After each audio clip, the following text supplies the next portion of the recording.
Why again? The why is using important.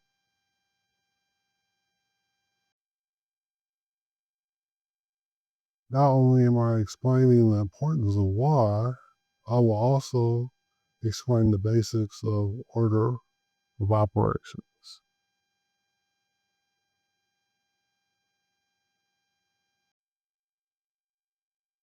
We start with addition and subtraction problems.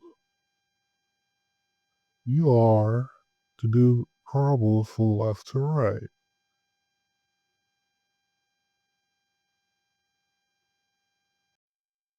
So I'll be curious about completing addition and subtraction from left to right.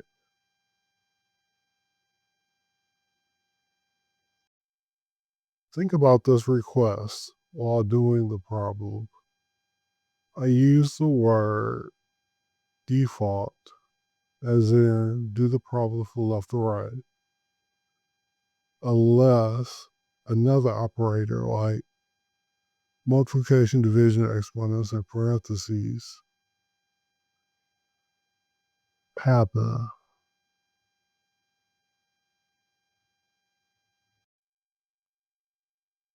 In other words, any other operator will possibly change the order of operations, as in the step order of completing an operation.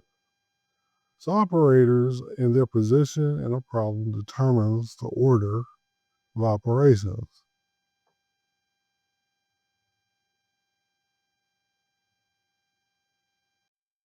For more examples, see the description below or the free algebra workbook.